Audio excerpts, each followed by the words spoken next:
Sur cette vidéo, nous pouvons remarquer un défaut de brasse pendant le mouvement de jambe. En effet, les genoux s'écartent trop lors de la prise d'appui. Or, en brasse, un pourcentage important de la propulsion vient du mouvement de jambe.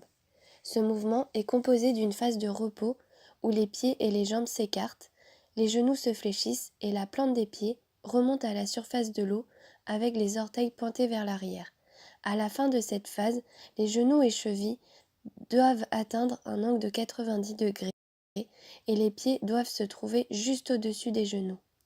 Ainsi, il ne faut pas écarter les genoux au-delà de la largeur de notre corps car cela engendre des résistances à l'avancement et rend plus difficile la prise d'appui. La prise d'appui se fait avec les pieds tournés vers l'extérieur en pointant les orteils vers les côtés de la piscine avec les chevilles et les plantes de pied prêtes à pousser l'eau vers l'arrière. Ensuite, on passe à la phase de propulsion en poussant les pieds vers l'arrière tandis que les jambes s'allongent complètement. L'orientation de la force doit être vers l'arrière et non l'extérieur. À la fin du mouvement, les pieds doivent se rejoindre. Quand on écarte trop les genoux lors de la phase de retour des jambes, on se freine considérablement et la vitesse gagnée lors de la propulsion est donc amoindrie. À savoir, la résistance à l'avancement en natation est la force qu'oppose l'eau lorsque le corps est en immersion. La résistance à l'avancement est égale à K/SV carré et K, le coef de forme du nageur qui détermine la qualité de sa pénétration dans l'eau, S, la surface du mètre couple du nageur, représentée par la projection orthogonale du nageur sur un plan vertical. Ainsi, réduire le mètre couple revient donc à se placer le plus près possible de la position horizontale. Et enfin, V carré, qui est la vitesse du nageur au carré. Ainsi, multiplier la vitesse par 2 revient à quadrupler la résistance à l'avancement. On peut donc en conclure que plus on va vite, plus on rencontre de résistance à l'avancement.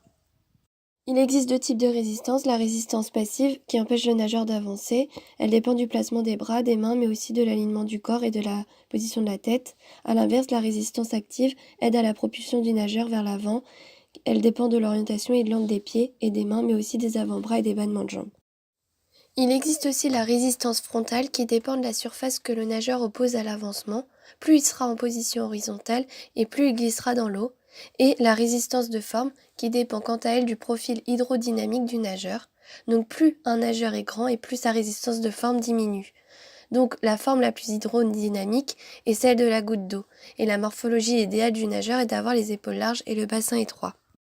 Pour conclure, pour améliorer la glisse et gagner de la vitesse, il faut diminuer les résistances à l'avancement et améliorer la propulsion.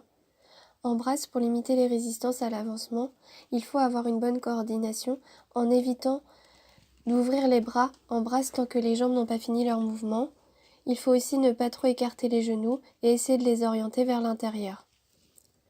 Plus, la résistance à l'avancement en brasse peut entraîner des déséquilibres chez le nageur, comme du cavalement, qui est un déséquilibre qui fait que le nageur avance par à-coups.